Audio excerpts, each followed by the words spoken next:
Good afternoon and welcome. We're going to give folks a moment or two to file into the proverbial Zoom room.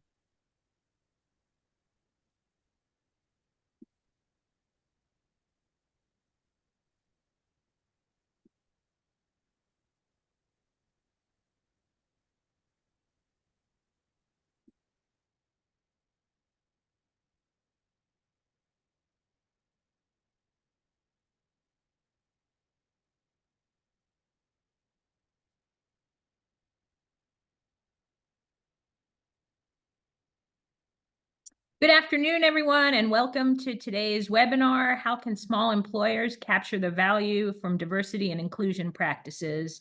This is the third webinar in a series of conversations that Reimagine Main Street and the U.S. Department of Commerce are organizing on the critical topic of job quality and good jobs from the vantage point of small and mid-size employers.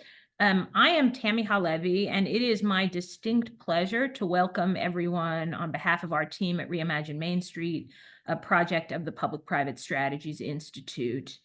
Reimagine Main Street is focused on advancing equitable growth for small businesses and the people they employ on MLK Boulevards, on Cesar Chavez Ways, on Chinatowns and Main Streets across the nation. Our work is built around a multi-stakeholder cross-sector network, surveys of and engagement with business owners to ensure that your voices are always at the center of our work, and meetings and events like this one to engage in dialogue on critical and timely topics. Before we dive into the meat of the conversation, I want to thank all of the partners who helped us reach the hundreds of business owners who have registered and who are deeply engaged in this important work. Please join me in expressing deep gratitude for our partners. So, why are we here talking about good jobs and small employers and diversity and inclusion? And why does it make sense for people to tune in? Our team has joined forces with the terrific team at the U.S. Department of Commerce and others, primarily for three reasons. First, small businesses with fewer than 100 employees represent about half of the U.S. labor market. Half of the U.S. labor market is employed by firms with up to 100 employees. Second, job quality can be a significant source of competitive advantage. Churn has consequences, especially in a super tight labor market, and strong job quality can both reduce turnover, strengthen the operational efficiency of a company and its competitiveness, and attract and retain top talent. And finally, nobody on this call needs to be reminded that small employers are qualitatively different than large employers. And there's a reason that CEO might actually mean Chief Everything Officer.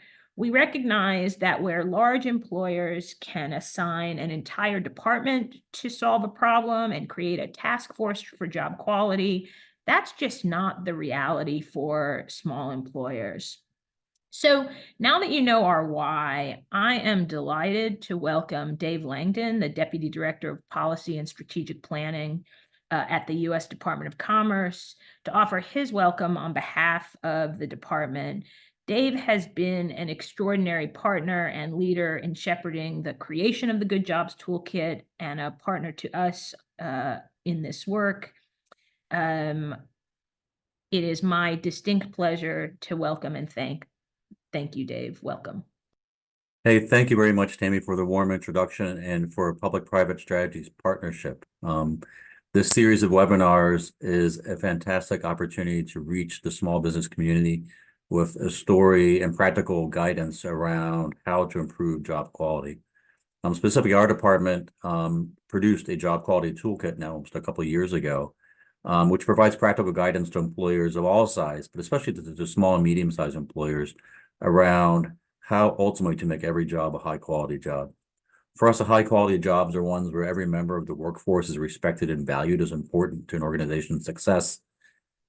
The high-quality job is in an organization that has policies, practices, and environment that focus on the high levels of well-being, compensation, empowerment, and growth of workers, and to create systems that foster a diverse, equitable, and inclusive workforce. In short, job quality and DEIA are inextricably linked. because DEIA at its core is really about employees' experience. DEI also benefits the company's bottom line. And we're very excited that today you're going to hear both more about the toolkit and especially from company leaders who have been deploying the kinds of practices that we're pushing and advocating for and sharing through the Job Quality Toolkit. So I think it's going to be a very, very practical and real discussion with lessons that everybody will be able to take back and apply in their own workplace. So thank you very much again for this opportunity to partner with PPSI. Fantastic.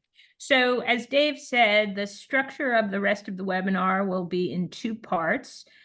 First, we will hear from a group of leading ecosystem experts on questions of diversity, equity, inclusion, and accessibility. And then we will turn to hear from three small employers about their actual experience with the work.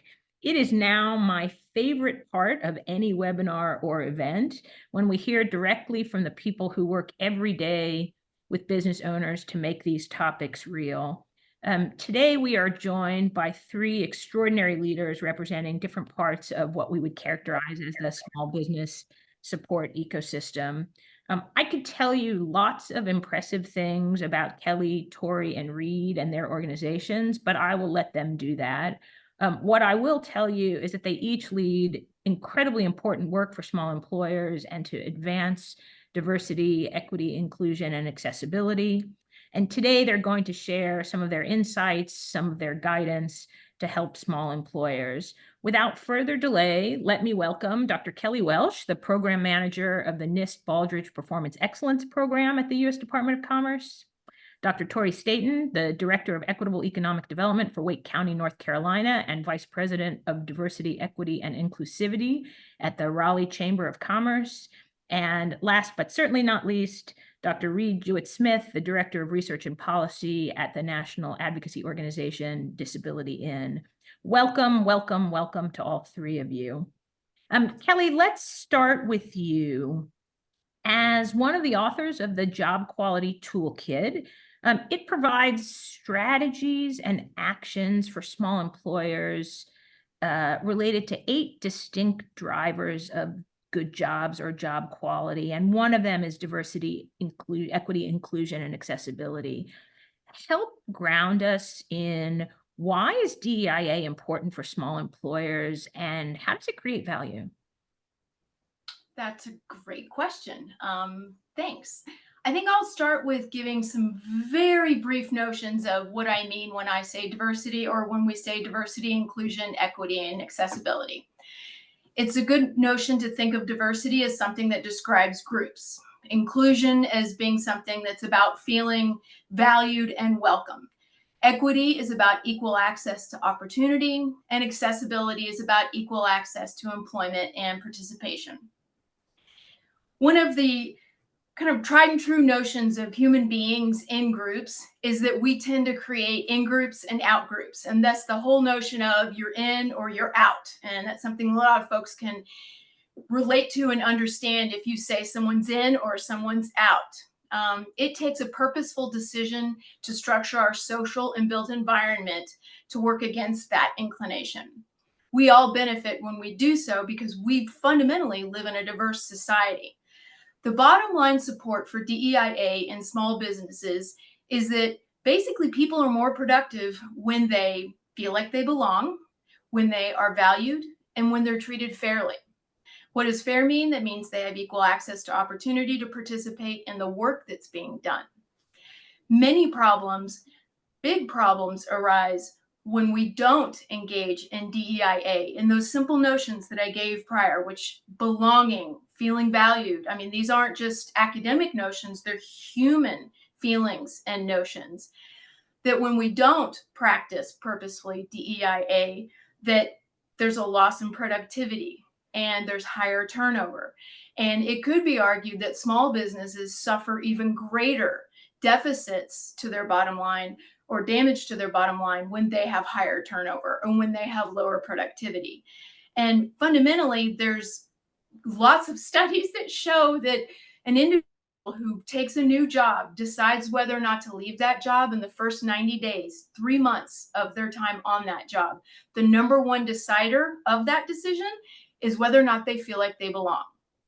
So you can go through all of the effort, time, and energy. It takes 6 to 9 months on average to hire one person, and they're making that decision in 90 days. So that's the business case for DEIA, is that it affects every aspect of your business, not just getting someone in the front door, but keeping them inside, in with your organization. So the Job Quality Toolkit basically has several different strategies, kind of bigger buckets, and then about 20 different actions that an employer, small business or large, can decide to take to start essentially, and this is it within the notion of DEIA. This is just one section of the 8 drivers that we have in the Job Quality Toolkit. They can choose any of those actions. The first action, though, is about having a conversation with their workforce, whether that workforce is one person or 2,000 or 50,000. Having a voice is a key part of feeling like you belong and feeling empowered. And that is a critical step. Regardless of the other actions and strategies that take place, that's my first piece of advice. Thanks. Thanks, Kelly. Tori, let's turn to you next. You lead diversity and inclusivity at the Raleigh Chamber. Tell us about the programs you lead, the work you do, and how small employers in Raleigh benefit from it. Yeah, so with the Triangle DEI Alliance, we have 3 sets of quarterly programs and we have 1 annual program. The first is our Courageous Conversation. In these events, we talk mainly about social and cultural information and sometimes issues that may be taboo in the workplace. We've discussed things like racial trauma and how it shows up in the workplace. We've discussed reentry and folks who have had experiences with the criminal justice system and issues and commonalities that they face in their experience. We've talked about supporting veterans in the workplace and veteran business owners. DEI covers so many identities and we try to cover all of them and how we can, enhance their experience in the workplace because like Kelly was just talking about, we need to make sure folks feel as though they belong. We also have We Connect events. And these are themed networking events. We are a Chamber of Commerce and we would not be a Chamber of Commerce without our good old networking events. But we try to do our networking events with a cultural theme or a cultural spin. And we try to encourage folks not to just discuss their business and their role and their company, but also to discuss ways that they are culturally responsive in the workplace. So how do we support women, not only during Women's History Month, but also all year? What are some ways in which we show pride in our LGBTQ employees? That's not just in June, but in September or October, right? What are ways that we are really shifting and changing our policies and our practices to, again, create that inclusive environment? And then finally, we have our DEI Roundtable as our last quarterly event. And that's a chance for DEI practitioners and enthusiasts to really come together and learn from DEI experts on how to be practical in their DEI approach. It's not just enough to come together, but there's scholarship, there's research, there are methods and ways in which you want to implement those, from whether you're a small business or a large corporation. And so it's important to bring folks together to really discuss that practicality. And that all comes together every summer. We have our annual DEI conference. It's the biggest DEI conference, business focused DEI conference in the state, and I think in the southeast part of the US. Last year we had 1,400 attendees, and we discussed, everything from, hiring and retaining Gen Z to maximizing ERGs and support. And so it's really just a time for folks to come together and really be confident in their DEI approach. And really it's assurance that DEI is important, it's valuable, and it's not dead. And it really, the special thing about this programming, and especially with small businesses, is we get the chance to pull everybody in the room. A lot of our programming can be very narrow or specific, and it can only apply to one type of business or one, specific industry. But DEI is a chance to get everybody together. So we want to have a great work culture, whether you're a large business or whether you're a small business. You want to be sustainable, whether you're a large business or a small business. And we bring together everybody from the small nonprofit to the members at large corporations. And so I think DEI programming is special in the sense that we get to give everybody a voice. Thank you for that question.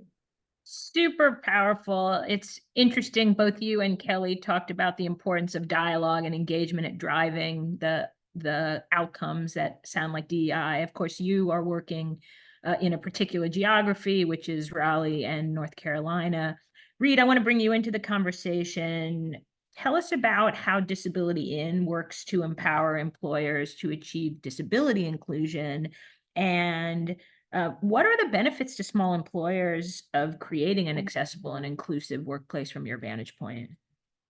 Yeah, thanks. So super excited to share some of the best learnings from Disability In, and look at the questions, particularly around diversity for this very large segment of underrepresented people in the workforce. The 61 million Americans adults, or as many as 1 in 4 in some communities, of people who have disabilities, who many of whom are not participating fully, who are employed or underemployed in the U.S. workforce. And so to think about it as both a diverse segment, but then from the I love the way you define inclusive and accessible workplaces as like ability to participate, Kelly. I thought that was really a cool way to think about it. And then of course the inclusion piece and the sort of psychological belonging element. So when I think about the benefits to small employers, it really for me comes down to 2 things. One is sort of the performance indicators. So I spend a lot of time sort of minding what we call the business case for disability inclusion, and looking at the incredibly sort of quantifiable ways in which disability inclusive workplaces drive greater returns and greater productivity.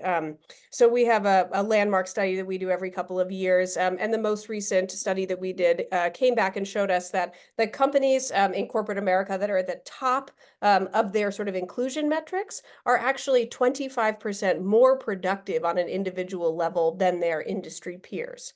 So I think that that's a really important part of thinking about the chief everything officer, right? That productivity, like that matters on a smaller scale, arguably more than it does on a giant scale, right? So I think about the productivity piece as a performance indicator of disability inclusion.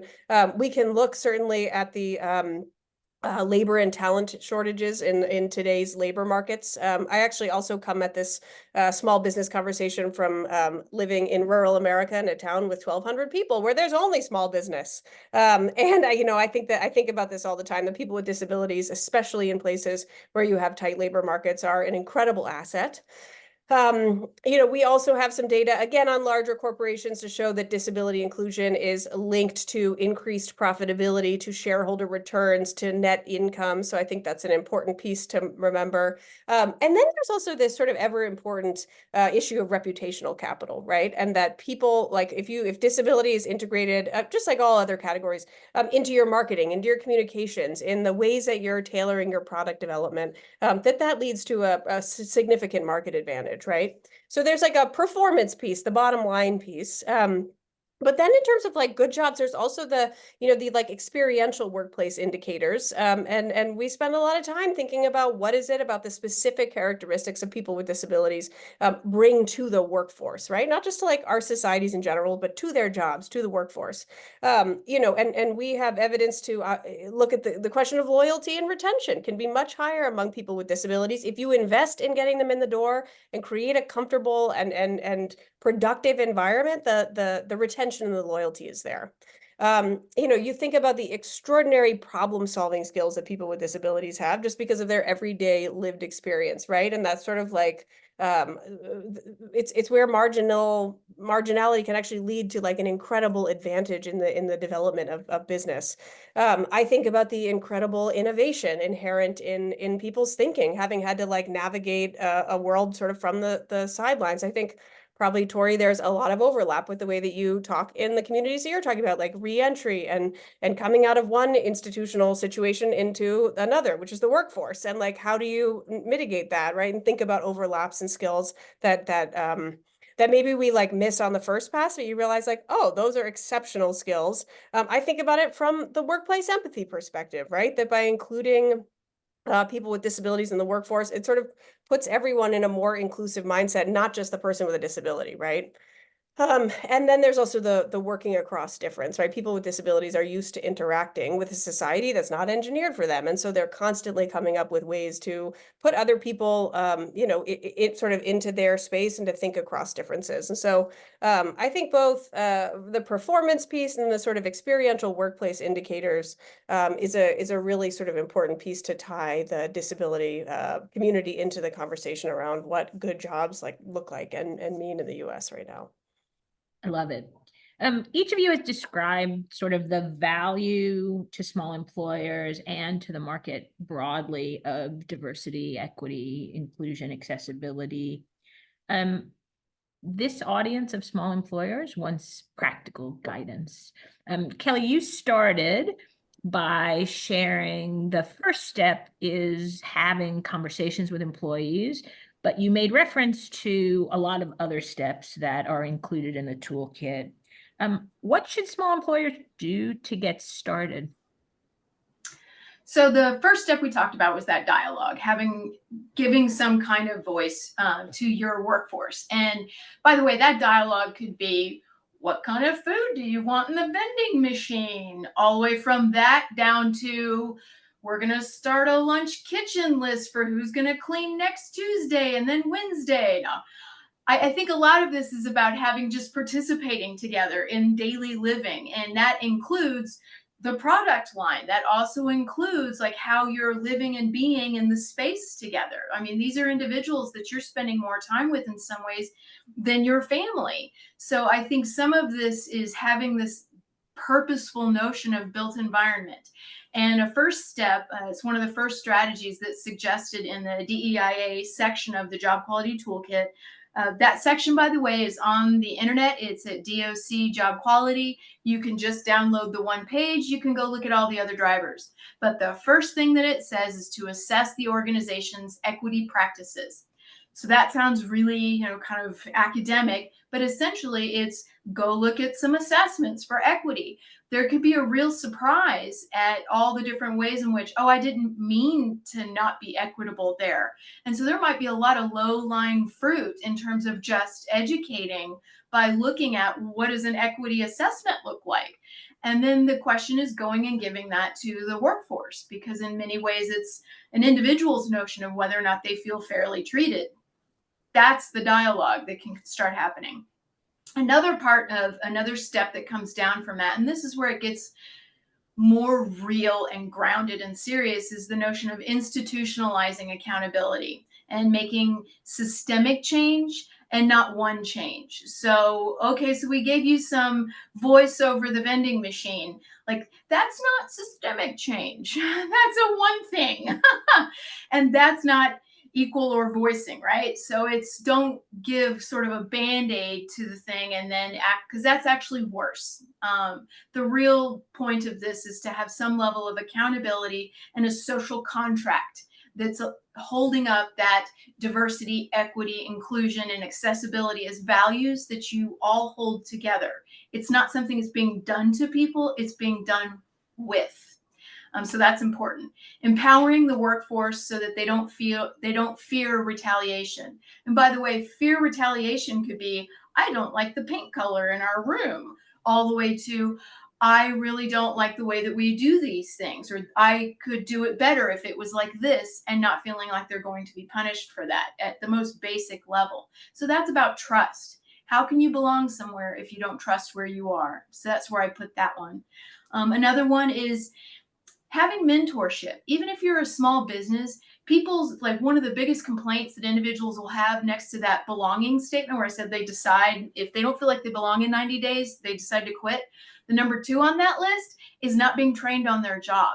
It's shocking to me how much people report that they don't specifically get trained on their job. It's like they get thrown out on the floor and it's like, hey, other people are going to help you figure this out. That's where mentorship and coaching really shows an investment in a person, and it makes them feel like they belong. When you spend time with people, you're giving them one of your most valuable assets, and that's your time and your knowledge and your wisdom. So those are just a few. There are many more, and you can find them on the web, and I'll stop there. Thanks, Kelly. Tori, I'm coming to you, back to you next. You described a robust range of programs and offerings that the chamber offers. How do you help small employers on their DEIA journeys within their specific companies? Yeah, I really love this question. Number one, it gets them to see that they should care about DEIA. I've heard so many times, I only have 5 employees. Why should I care about DEI, right? We're all people of color, so I don't really need any DEI initiatives. Or, we serve this, very limited group of folks, so we don't need to do this work. And, again, there are methods for businesses of every size to create diverse, equitable, and inclusive policies, practices, and procedures. It might not be an employee research group or an ERG, but it may be professional development that's important for you to consistently have. It may be addressing a social issue in the workplace, and again, creating a safe space or a brave space to have conversation. Again, everyone wants a healthy work culture and sustainable business. And so it's important for all of us to continue to have those conversations. Second, it gives them a chance to share their expertise. In the next panel, and I'm going to brag on them a little bit, but you'll hear from amazing people and great friends of mine like John and Clark and Dr. Valencia, who have done incredible things in their spaces. And I've had them speak at several DEI events, and many times the large corporations are learning a lot from them. And they're learning a lot of ways and methods that they can integrate into their large businesses as well. And they want to collaborate with them as well. And so again, it gives them a space to share the expertise that they have. And then finally, I'd be remiss if I didn't mention supplier diversity. It gives large corporations a chance to work with diverse suppliers. I have a lot of people who reach out to me and say, hey, we're looking for contractors. We would really love a woman, or we would really love a person of color, or we would really love someone with a different ability. And it's helpful to be connected to those large businesses because many times you get business from those connections. So, and mentorship as well that Kelly talked about. All of those that, again, the ability to pull everybody in the room is really important for us as well. So those are probably the 3 biggest things, but I think there are endless ways in which our programs and our events benefit small businesses. Awesome. Reed, what would you add from the perspective of disability in? Yeah, so first, I guess I want to echo Kelly's point about sort of consciousness and education as sort of the right place to start, right? That we can all benefit, even those of us who have disabilities, right, can benefit from sort of winding back and combating some of our own assumptions about the work capabilities of people with disabilities, right? So I think ensuring that you are removing some of the sort of psychosocial barriers to how we understand somebody's ability to contribute or participate, and to start kind of making just a perspectival shift from seeing disability as maybe a deficit in the workplace to actually a set of incredible assets based on that set of qualities that I shared earlier, the problem solving, the like mitigating risk, different systemic perspectives, right? That those are all actually wonderful things that employers can capture tremendous value out of. And then I'm thinking also really practically, like what's something, on the sort of first point that many people outside of the disability community might not think of that could be a real value add for a small business. And something I'm thinking of is just basic accessible workplace technology, right? So making sure that your meetings and your software and your services are totally accessible on day one to people who are blind or have low vision, to people who are deaf or hard of hearing, right? It can be as simple as putting captions on Zoom, right? On like getting a live transcript up and running so that everybody can participate in the meetings without having to sort of customize or tailor one-offs, which can, sort of compromise that feeling of belonging or welcomeness, right? So I think ensuring that, maybe it's an employee to start, but it eventually might be the people that you are your suppliers, right, are using screen readers or who are accessing internet technology in different ways. So making sure that your basic tech platforms that run your business are available to all of your employees, to your clients, and to your sort of user end, everybody throughout your value chain, so that there aren't real gaps in service that then compromise that productivity, right? So having sort of accessible systems from the jump, like allows you to it's just one like super practical little thing that you can begin to implement is making sure that all of the tech that you're based on is accessible to everybody. And then I like what you said about equity assessments too. Disability in maintains sort of the standard bearer for equity assessments for disability in the workplace. It's an instrument that we do. It's an annual survey called the Disability Equality Index. And it's meant for large employers, but it's actually a brilliant roadmap for any employer, right? Like Tori, you said 5 employees. It's still a really good place to start to see, oh, what are the things I need to think about if I want to sort of, start to think about whether I am an attractive place to work for a person who has a disability, right? So, it's sort of a gap analysis or like an equity assessment for disability in the workplace. And it's really just, it is a self-assessment, but it also allows you to think about what are the practices and policies that can create sort of a more attractive working environment or good jobs, right? And it's not just for people with disabilities. It's also like, think about all of the attention and rhetoric around mental health, right? The disability world, we've been beating this drum for, for centuries, and now it's become mainstream, right? So thinking about some of those supports for, obviously you talked about ERGs, Tori, and disability focused ERGs think about them. So many people who are caregivers for elderly parents, for children, right? So that's a huge part of the disability community that's actively involved in the workforce. Thinking about the culture and leadership, even if you're, a one-person CEO, chief everything officer, like you still have to think about the culture and leadership and how that is getting represented to, even if it's 5 employees. But we also give you sort of tools to think about what does it look like to have an accessible enterprise, both in terms of your physical space and your online or digital footprint. You can think about benefits, recruiting practices, how you're engaging with the broader community or disability community in this example.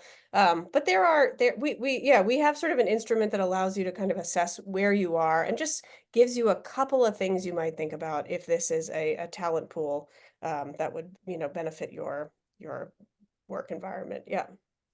Super helpful. So y'all have shared extraordinary wisdom and guidance for folks in the audience around how to get going and make meaningful improvements on the DEIA front. Kelly, you mentioned the location of the actual toolkit. Can you tell folks again, and are there additional support resources available that folks can turn to use and move them down the path? Sure. So the key resource is the one that's at the Department of Commerce and Job Quality. So basically, if you just type in Job Quality Toolkit, DOC, it will be the first thing that pops up on your list.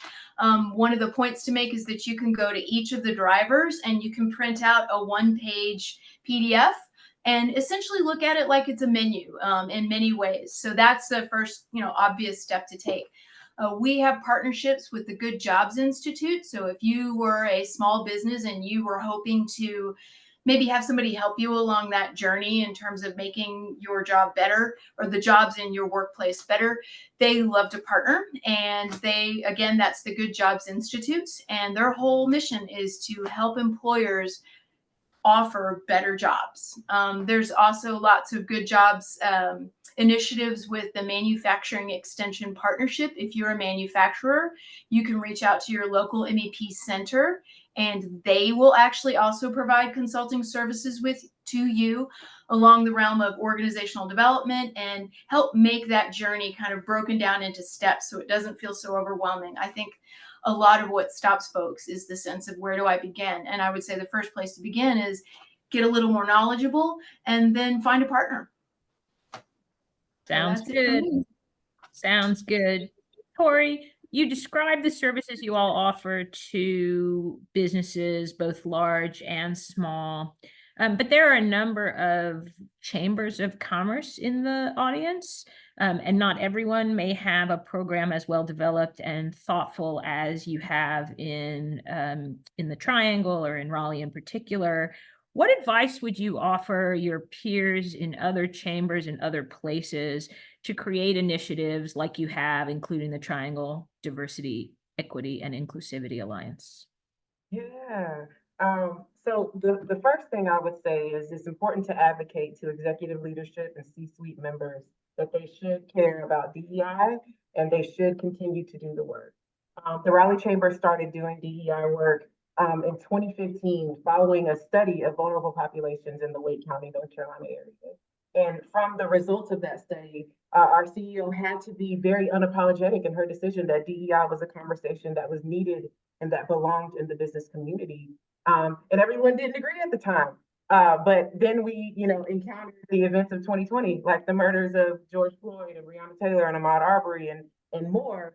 And we saw very clearly why, as a nation, it was important to discuss DEI, not only in the business community, but beyond. And so as social things like that start to happen again, we want to be well-versed in the business community about how we are keeping our businesses and our spaces sustainable. And the second reason I would say is helping businesses understand the business case, which Kelly described absolutely perfectly. And we've talked about ways and methods to kind of make that happen. But again, it's important and imperative for sustainability, and it will result in financial success for your business. I always say, and I've heard many times from DEI leaders and practitioners and business leaders who have been very enthusiastic about DEI work, that if your business is sustainable, it will be run, operated, and supported by many different people. So you may want to start that work now when we're talking about why it should matter. But those are probably the biggest things that Chamber of Commerce can do to really forward the DEIA conversation. I love it. Reed, you get the last word. Yeah. You talked about some of the tools and resources, but how can business owners find the amazing set of tools and resources that Disability In makes available on the accessibility component in particular? Yeah, awesome. Well, short answer is our website.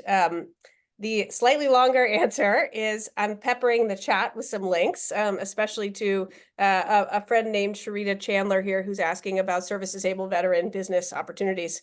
And so I dropped you a link directly, but I also want to share with everybody that we, Disability In is the sole certifier of disability-owned businesses in the US. And so we offer a lot of support for the disability-owned, the veteran disability-owned, and the service-disabled veteran-owned business communities. And this really gets you plugged into the bigger conversation, not just around other service-disabled veteran or other disability-owned businesses, and the types of contracting opportunities that are available to those communities, but into the broader both corporate and government supplier diversity networks. And so, Tori, you talked about that as a really important sort of theory of economic change, and that's something we support by certifying these businesses and then putting them into bigger networks that we furnish with all kinds of resources and research and contracting opportunities, largely with our friend Tammy here.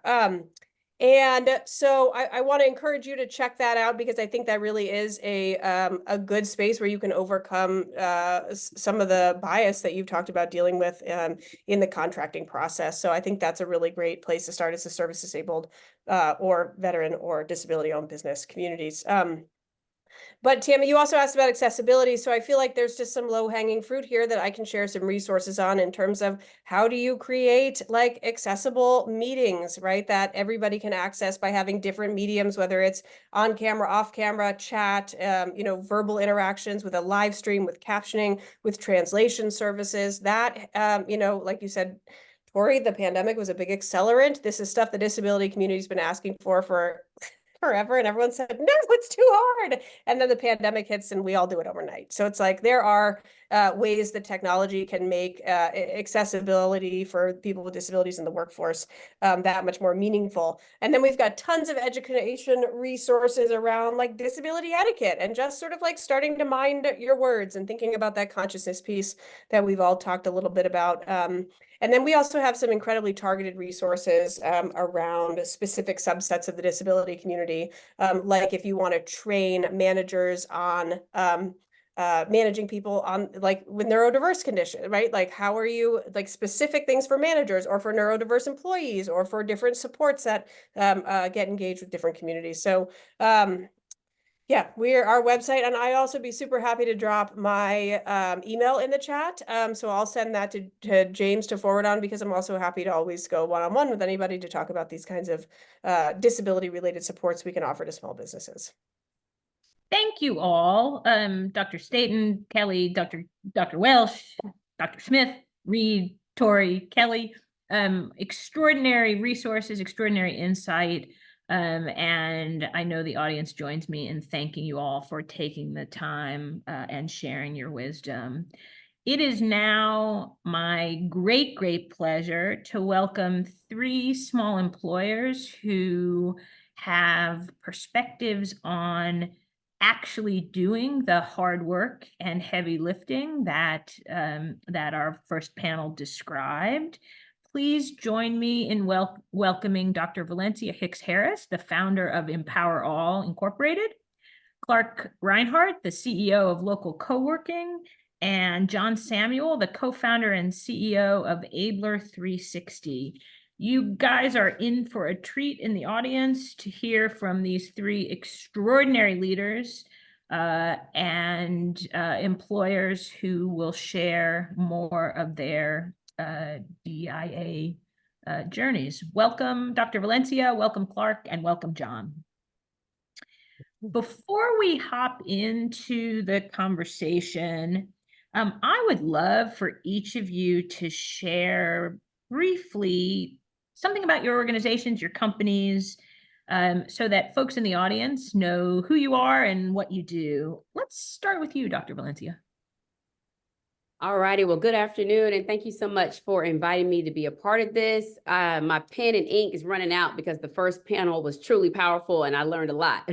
But again, my name is Dr. Valencia Hicks Harris, and I'm the founder and CEO of Empower All Incorporated.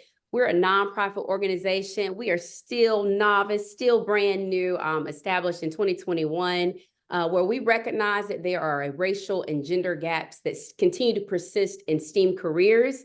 And we believe that early exposure to educational and social resources will help to rectify that. So our mission is to utilize STEAM to co-create spaces to empower youth to affirm their cultural identity, grow in SEL or social emotional learning, and explore entrepreneurship.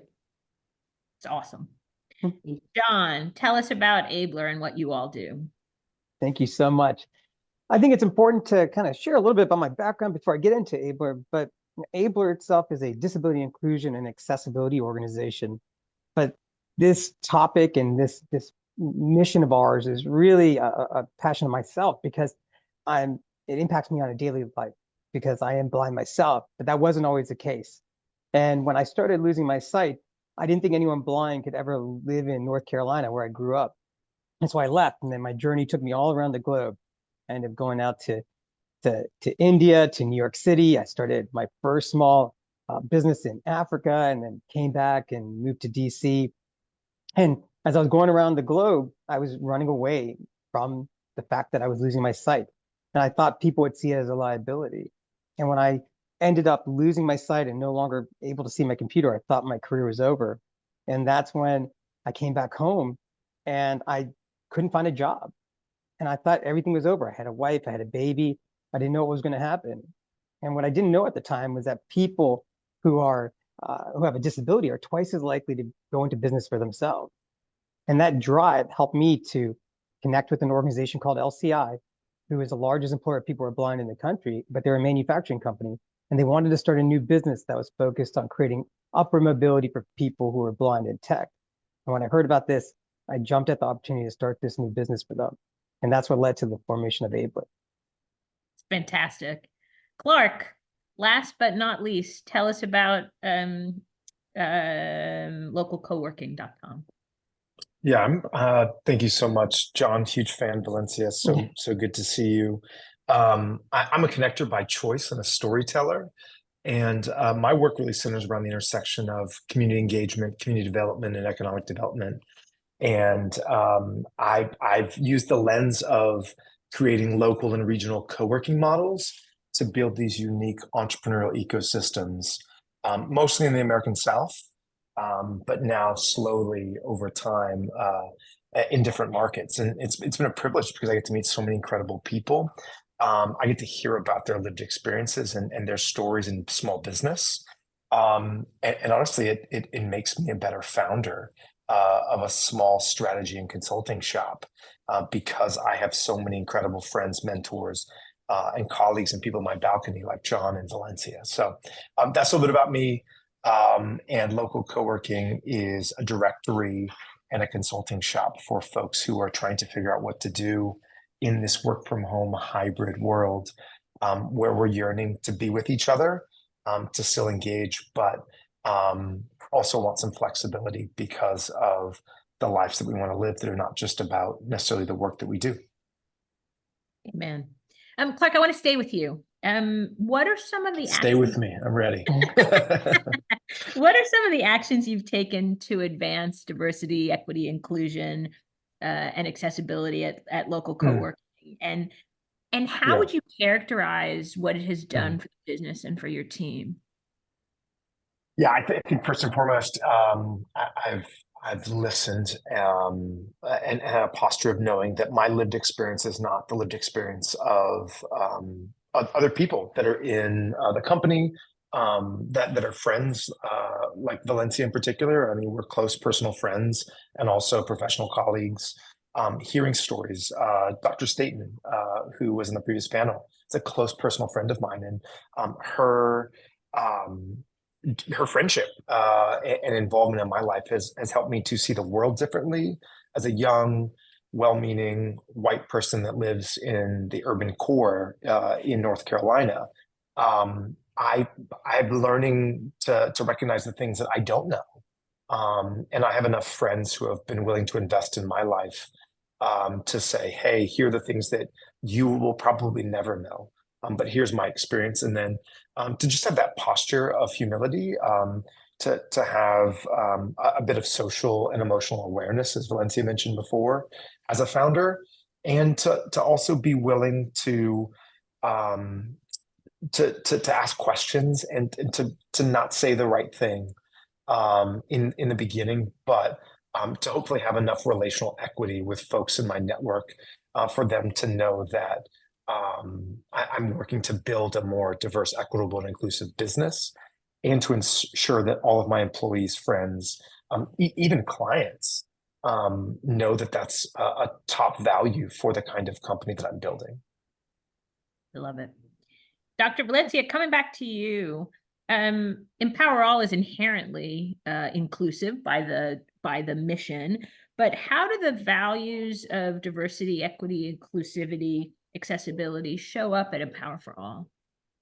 Well, one, I'm glad that I was on mute when Clark was talking, because I'm like, yes, I feel like I'm in church, like, amen. So I believe, honestly, starting off that question with, we are really rooted in building transformative relationships, like moving away from transactional interactions to really being intentional and authentic. So Empower All was birthed out of my research for my PhD of educational equity. So we wanted to make sure that we focus on access and making sure that all students have access to educational equity, which is reflected in our mission. And our original mission specifically said, empower all to be fully human. So recognizing that individuals are liberated to be their full selves.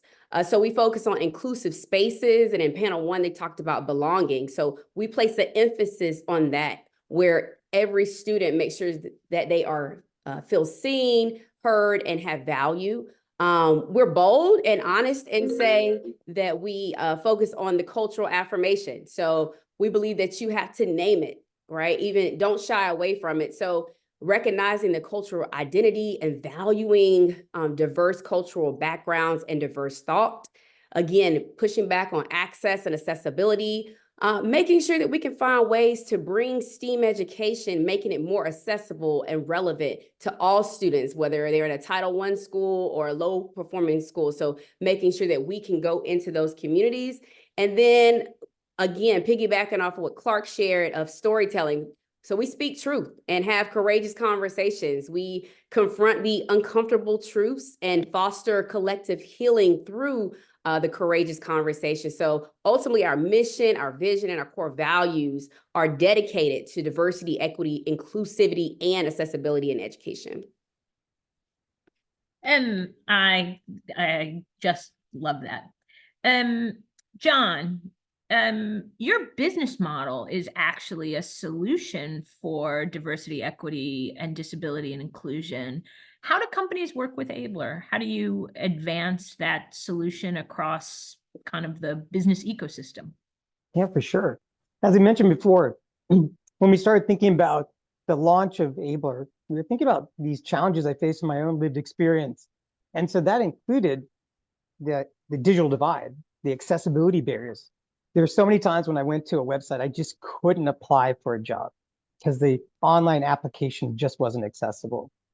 And despite having, an MBA, starting a multi-million-dollar company, I couldn't even apply to jobs. So we realized we had to address that digital divide and provide digital accessibility services to help make sure that other businesses were accessible. And so that digital infrastructure that you have, that's the new lobby of your organization, was accessible for all people.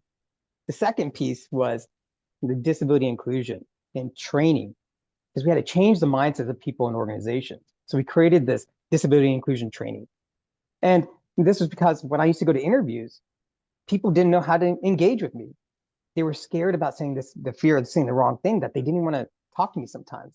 And so we wanted to change that mindset. We wanted to help educate individuals, leaders, managers, coworkers, so that they could really set individuals with disabilities up in the workplace for success. And that's two ways that we're helping companies to be more inclusive, to be more accessible, and essentially build that demand for talent with disabilities. And that leads to the third line of our business, which I'm most excited about. And that's our new workforce development organization. And this is where we're really creating pathways for employment for people who are blind. And we launched a training program to get people who are blind the tech skills that they need to pursue today's careers. And so now we're building up this talent pool to make sure that companies can have access to, the top talent that they need in their organizations. And just like, Reed mentioned before, we talk about people with disabilities who are just natural problem solvers. They have a critical thinking, and then we're helping develop their communication skills. These are transferable skills that any organization can use, and it'll help them, be ready for the future of work. And we're really excited about this. And that's how we're helping small businesses, medium-sized businesses, and large businesses, prepare for the future of work. Fantastic. It's incredible. Mhm. Each of you is so far along on your journeys, both as employers and frankly as individuals. What advice would you give to the other small employers in the audience? Clark, I'm going to start with you. It doesn't feel like I'm that far along, because I think you have to have a posture of learning in a lot of ways. For me, again, particularly as a younger white man living in the American South, I'm only just seeing the water that I swim in, and I think that's the posture I have.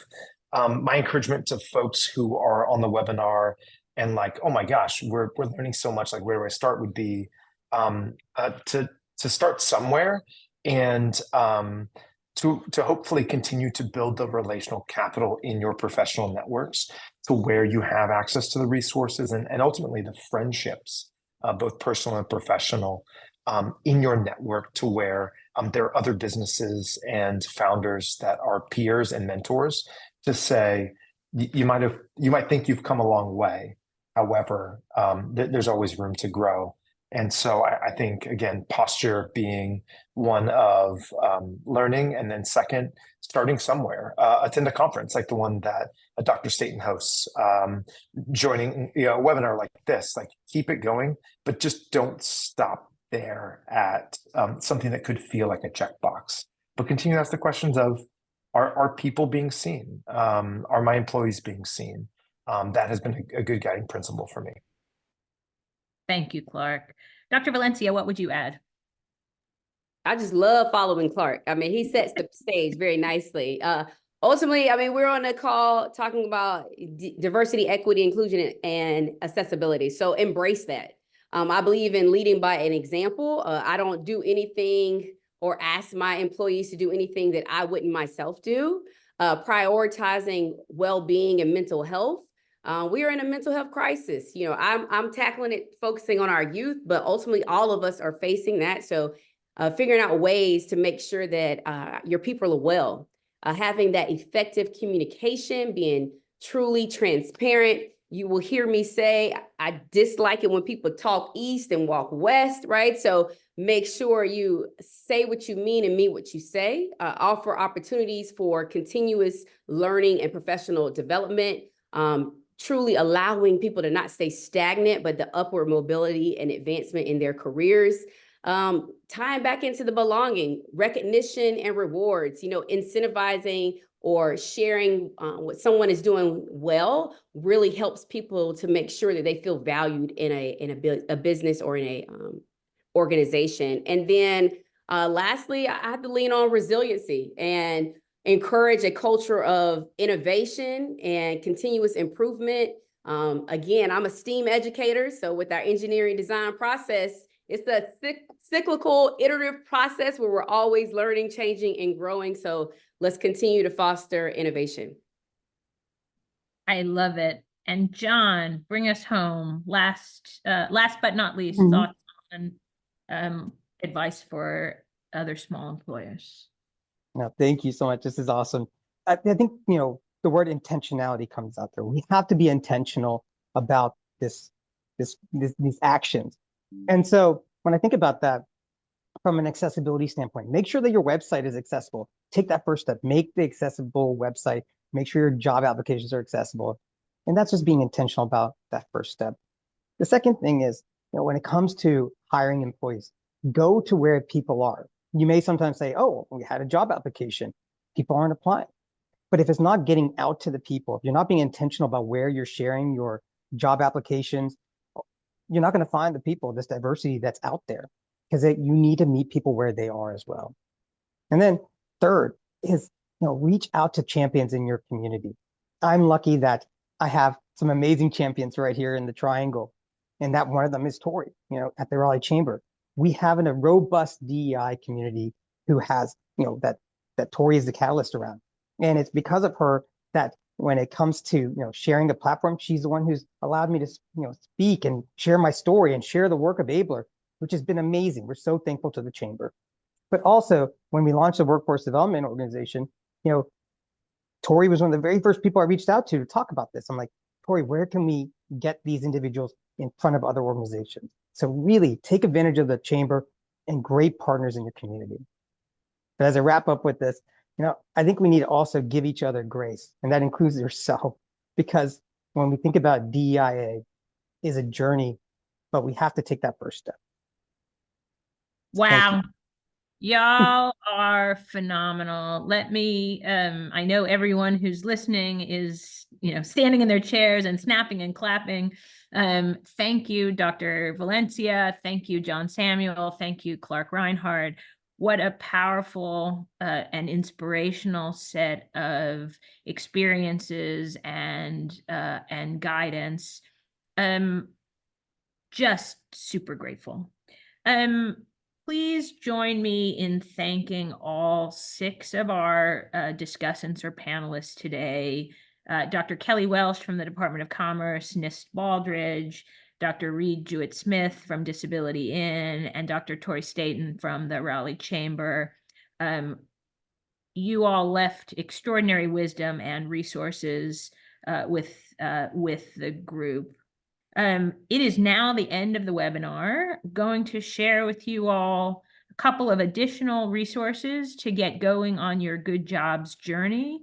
The first on the left-hand side of my screen is a link to the Commerce Job Quality Toolkit. I believe that Kelly dropped it in the link.